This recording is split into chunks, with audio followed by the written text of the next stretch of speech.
So the process goes like this. What are my stabilized rents? What's a fair capitalization rate to capitalize those stabilized rents at? Next step is, well, if I simply capitalize that value and subtract my repair budget from it and use that number to pay for the units, then I've not built any profit margin in. So I have to subtract a profit margin from that. And that's how I arrive at my purchase price. Okay?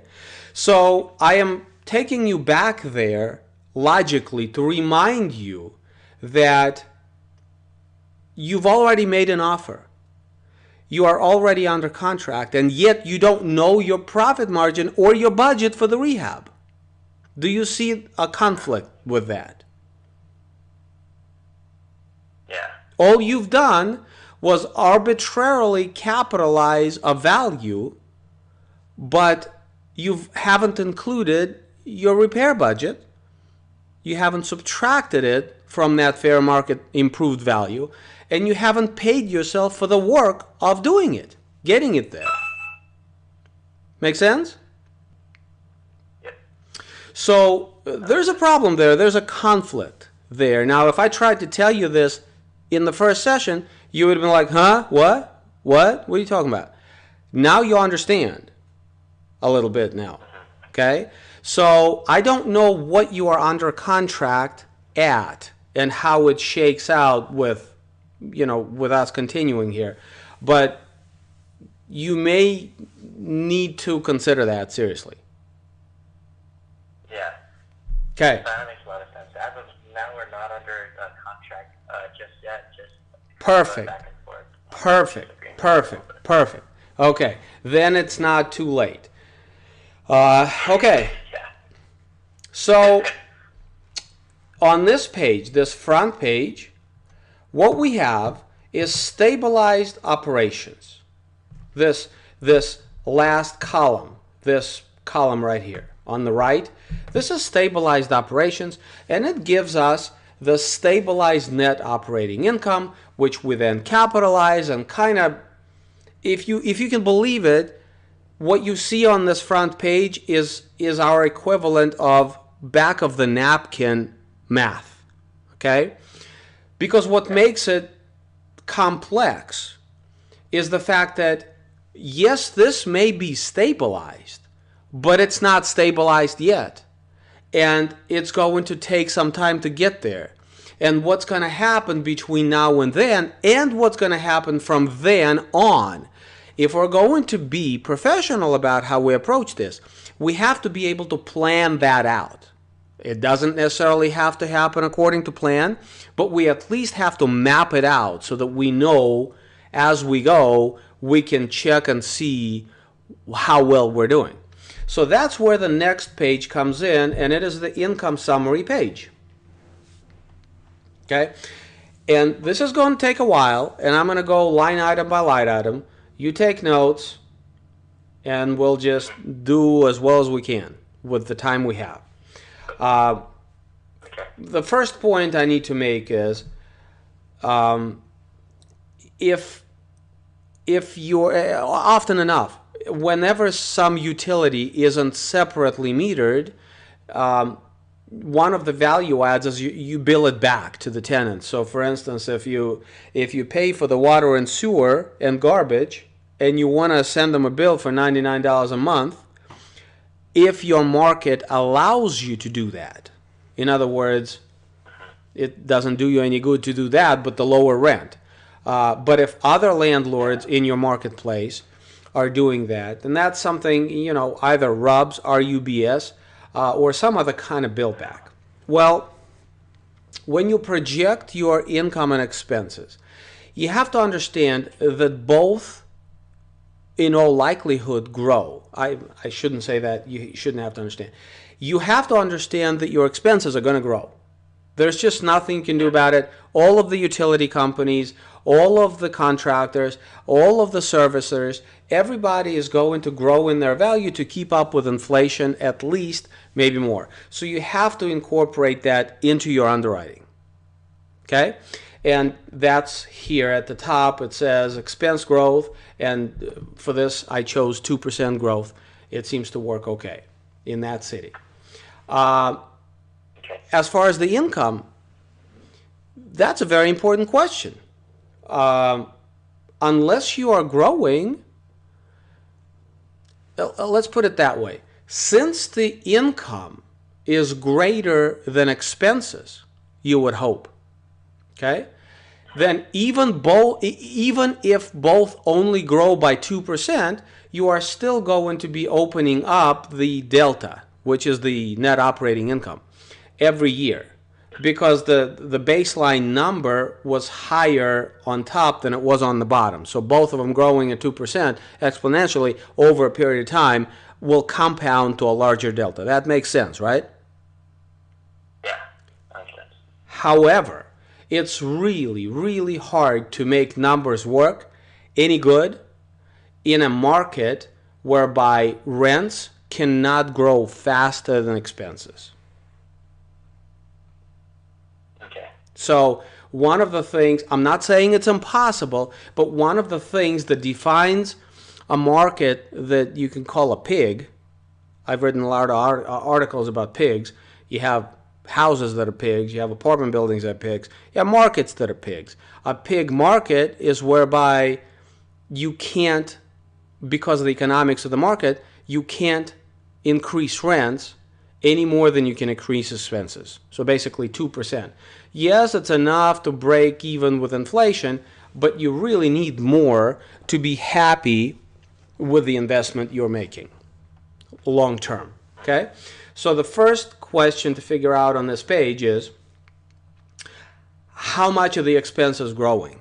How much is the income growing?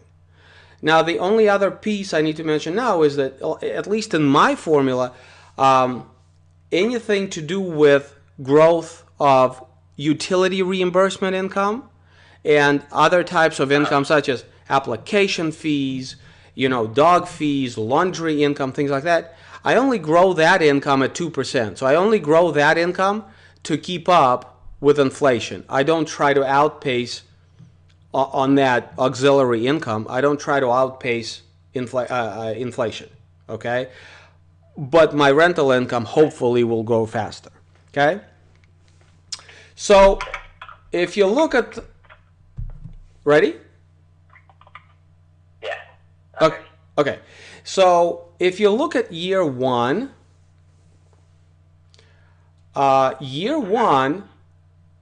essentially takes gross scheduled rent, in my case, from this stabilized page underwriting, this number right here. So in year one, on income summary, I'm still using this stabilized number. But then what I'm saying is, but how much do I need to discount this number in order so that I bring it down to where the numbers currently are? Maybe a little better than they currently are, because when I take over the building, there's 2 vacant apartments. I start remodel right away. When I'm done, the rents on at least those 2 apartments are going to be higher. As leases come up, I'm going to tell people the rents are going up. So, because I'm interested in either growing rents, or if they can't handle it, they move out and I rehab the unit and I re-rent it to somebody who can afford it at a higher rent, right? So I don't necessarily have to get down to where the rents currently are, but then I'm just considering how much better than this guy, the seller, can I do. But ultimately, I need to figure out something called my loss to lease. They call it loss to old lease, essentially. Okay? And that's basically saying, listen, my lease is $500, but if I look at the rent roll, the current leases are all $425. You can do that math and figure out the percentage. Yeah. Make sense? I see. And so I take the top number in column 1, I discount it by loss to lease, minus the loss to lease, And that takes me, this is just shows me how much loss to lease I'm taking.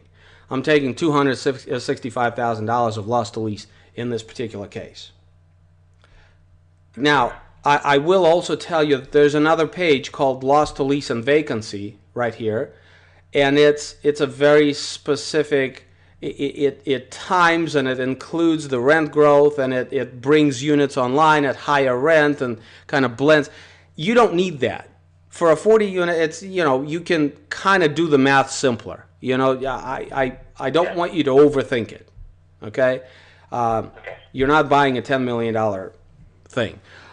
Just understanding that you need to include that number is enough. And then do the math to figure out how much. Okay.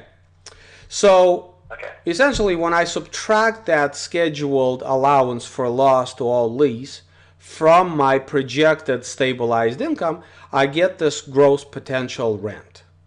Okay? Then at that point, I add my utility income in. I add my miscellaneous income in, which is your fees, your late fees, your bill back for damages, your pet fees, your pet rents, you name it, whatever. Okay? I add that in, and that gives me my gross scheduled income for year one. Now, you still have, at this point, you've only subtracted the loss to lease, but you still have bad debt. Remember all of those numbers on the front page at the top? Yes, you had loss to lease here, but you still have your physical vacancy, you still have those concessions, you still have the bad debt, the credit loss, you still have all that stuff. And you still have to account for all that stuff, because that stuff isn't going to disappear just because you just, took over the property, right? So that's what goes here. It imports that number from the front page, the stabilized page. Okay? However, those numbers are stabilized numbers. And this property in year one of my ownership is not a stabilized property yet. So therefore, my physical vacancy is going to be higher by a certain margin than what it would be if it was stabilized. Okay? Again, there's a specific calculation that you can do, but I just don't think it's worthwhile for you at this point to sit there and try to figure that out. Just understand that you need to inflate your physical vacancy in year one. Okay? And that's what that extra 2.5% is. That's right. The extra 2.5% in year one. Okay. Make sense? So that stabilized extra vacancy allowance is $130,000. So by the time I calculate that in, it gives me this number, $1.244 million. So that's what I'm saying my goal for my income in year one will be. Okay? Now, just to compare notes, I then go back here and I looked at the trailing numbers, and it looks like in the last 12 months, the current ownership has been able to achieve $1.1 million of top line revenue, and I'm talking about achieving 1.244. I'm going to be spending $2.5 million in CapEx on this property. So there's really no reason why I shouldn't be able to do better than the current ownership by at least some margin. This is very far off from stabilized, but I am indeed making an assumption that I will be able to do somewhat better. Okay? Because I'm fixing the down units, I'm renting the down units at higher rates, I'm re-signing new leases at higher rates. As people leave, I remodel the units and I rent them at the higher rates. You understand how that works, right? Yeah. So this page basically just puts numbers to that story. Make sense? Okay. Yeah. Okay. Next, we go into the expenses.